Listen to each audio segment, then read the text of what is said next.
How can I rightfully, in my own mind and in my heart, come in and take guns away from people when that is their protection? In an area our small, we're in a rural county, we're in a rural area. Sometimes it takes 30, 40 minutes to respond to the remote part of our county to protect our people. They can call on a cell phone and I can say I'm en route. I can be talking to them. A guy kicks their front door. I would rather them be armed and be able to take care of themselves and to, in my mind or my heart, take the guns away from them. Somebody breaks into my home in this town of Bronxville, okay? Will the police department be there to protect me from that? Yeah. But what happens between the time I call 911 and you get there? It takes a couple minutes to get there. Okay. In the 2 minutes, though? Yeah. What do I do? In the 2 minutes, what do you do? Yeah.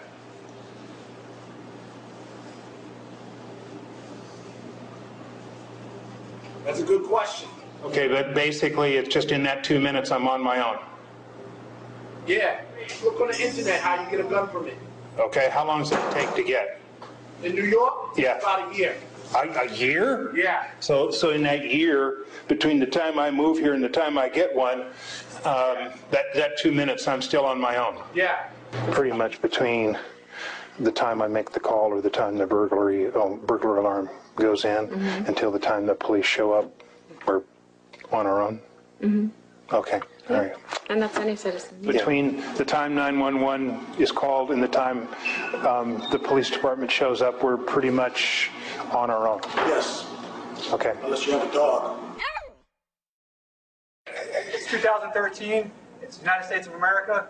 You lock your doors and you hope nothing happens. What's your response time? Well, the farther out he lives, the slower the response time. I mean, are you guys pretty good about guaranteeing people's safety and stuff like that? We try.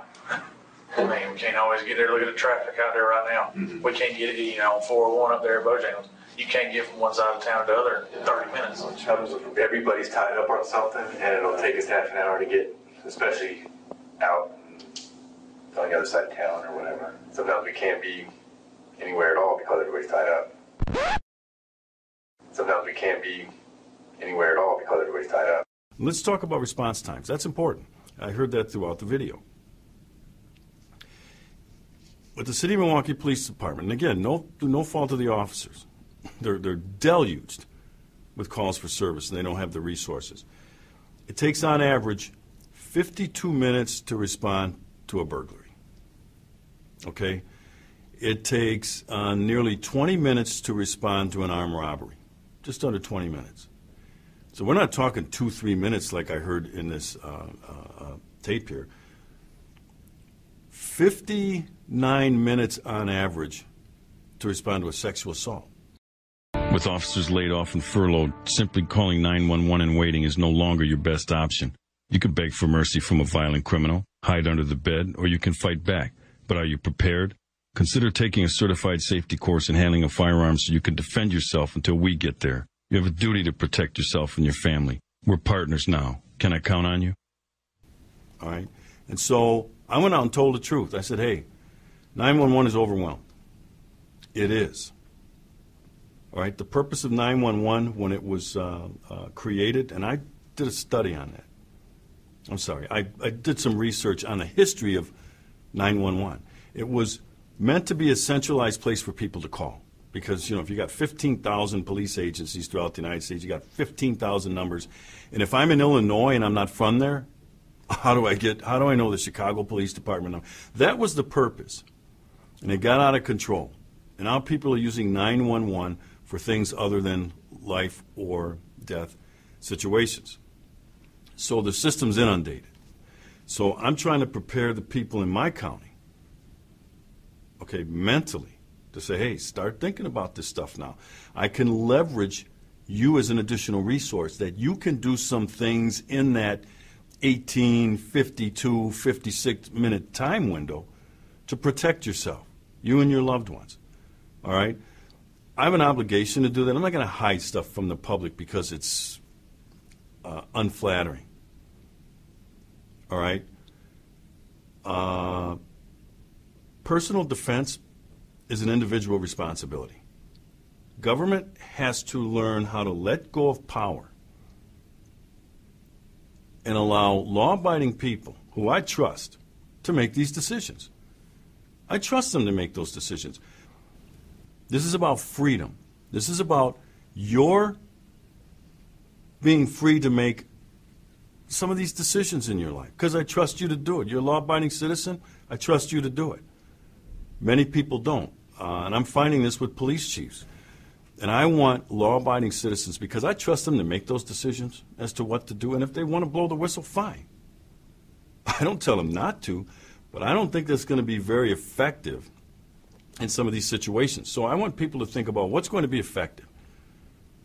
All right? If you want to run out of your house, fine. I'm not running out of my house unless the house is on fire. That's my house. And I'm not running from it to give the bad guy carte blanche. So now let me talk about the two things that have gone on in Wisconsin in the last year and a half that they've changed the dynamic here. Wisconsin passed the Castle Doctrine law, and that allows citizens to use force up to and including deadly force against a home intruder. And it's the home intruder who now has to explain why he was coming into your home. And we've had some of those incidents since then where the intruder was killed. Before Castle Doctrine, if you used deadly force, the onus was on the homeowner, or, and it doesn't have to be a homeowner, it could be an apartment dweller. They had to prove that what they did was reasonable. Now they don't have to. Okay? The other one is the Personal Protection Act. That's the concealed carry, where you have to take some course and pass the background check, whatever, and then you get a permit to carry, to go armed with a concealed weapon. I'm trying to leverage those two things to give people, law-abiding people, some options in the interim, in these exigent circumstances, some things to do, because the police can't get there right away, and they may not. I'm going to stake my fortune, if you will, figure of speech, on having my finger on the pulse of what the people want. I'm on their side. If you notice, I said we're a team now. I'm on their side. I kind of know what they're feeling and what they're thinking. Why? Because I'm out there talking. I'm tethered to them. I'm not tethered to the political class. That's why I get a lot of the blowback that I do from people like Mayor Barrett, police chiefs. They're not tethered to the people. They're tethered to the political class. That's dangerous, especially for an elected official. And Mayor Barrett's an elected official.